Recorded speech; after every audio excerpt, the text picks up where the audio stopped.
year just flew. I hope all of you are well. We look forward to seeing everyone again. Stay well, keep well. We love you all, and here's the Rabbi. Hello, Shalom. The Perashat this week I'm going to be speaking is the last of the Parashiyot of the book of Bereshit, and it's Perashat Vayechi. And of course, this is the moment when the saga of all the family, the brothers with Jacob, Joseph, and the brothers is going to end. And now Yaakov, he somehow he wants to have his son Joseph to come, but there was a messenger who tells Joseph that his father is ill, and therefore it seems to be that it's a moment when he wants to communicate with him a few things. And so Joseph rushes towards his father, where it is in Goshen, and he brings his children, Manasseh and Ephraim, and both of them he present to them to his father Yaakov. And Yaakov have a few words that he has to tell him, and first of all, it seems to us that when we think about a righteous person, a tzaddik, somebody who is very, very special, very unique, very religious inclined, that usually we think of them in a different way as any regular, ordinary people when it comes to emotions and feeling. But it's not so, because in the Torah, the emotion that you express, whether it is a righteous person or regular person, they are so natural that the Torah, in fact, lets you express that. That was the emotion that Yaakov felt when he saw his grandchildren. The first thing that he kissed them and he hugged them. And that it was an unbridled emotion, a pouring of emotion that he had for the grandchildren. And this is very beautiful in the Torah. In fact, many places in the Torah does not even mention, even indirectly, certain laws and certain rules. For example, even in history, the fact that we don't know how Abraham knew God, came to discover God. The Torah doesn't tell you any of this stuff. Moshe Rabbeinu, the fact that he, the first 80 years of his life, we don't know anything about it. The Torah doesn't tell you. In the halachot of the 39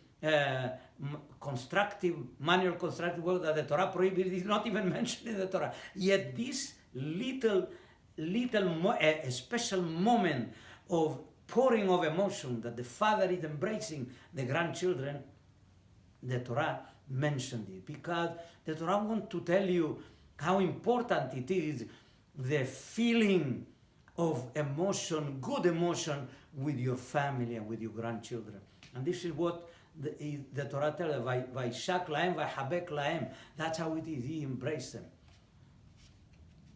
Now it's very important that to know that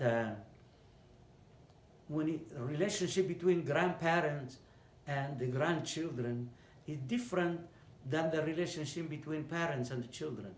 There is a law in the Torah that it's a mitzvah that you have to honor your parent and you have to be in awe of your parent. This is kavod and yirah, means honoring and respecting or being in awe. And they are established and codified in the Shulchan Aruch. What is honor? Honor is you have to make sure that you are attentive to your parent. Whatever they need, you are there for them. And this is honor. That means to be available. And what it is, yirah, fear, that codified that you must not sit in their place where they regularly sit. You must not answer them back in a way that like a regular person you're speaking. You have to have this kind of awe that you have to. Don't sit in his place, and so many things that includes this type of awe and special kind of respect you have to have. And these two things, the Torah tells us, kabed et avicha v'et imecha, you should honor. The other one is said, ish imo ve'aviv tirao. You must be in awe and in fear of your father and mother. In fact, they tell us that usually the relationship of honoring applies to the mother, because the mother is the one, she's got a very gentle, a very special way how she relates to the children. But the father is the authoritarian one that usually sets the rule and so on. And so you have in fear, and that's why the fear is with the father and the honor with the mother. But the Torah tells us, switches and tells us, you have to fear your mother as well, and you have to honor your father, so that all these combinations are really applied. But when it comes to a relationship between children, grandchildren, and grandparents, there is no statement in the Torah how you have to relate to them. It's so very unique, and not only that, it's the first time that we see that there is a relationship that of grandparent to the grandchildren. Only in Yaakov Avinu. All our other patriarchs, Abraham, and Sarah, Yitzchak and Rebecca, we don't see anything related to grandparents. Only the first time that the Torah tells us that there is such a relationship between Yaakov and the grandchildren. Why? Because our patriarch Abraham and Sarah and Isaac and Rebecca, they were the promoter established of families. They were the leader of families. This one, Yaakov, was the one who established the tribe of Israel, established the people of Israel, and it includes everybody, the grandchildren as well, because what happened, he was the one who bridged that gap that was in time and space so far away, one from the other. Yaakov Avinu, he was born in Eretz Israel, in the land of Canaan. He was with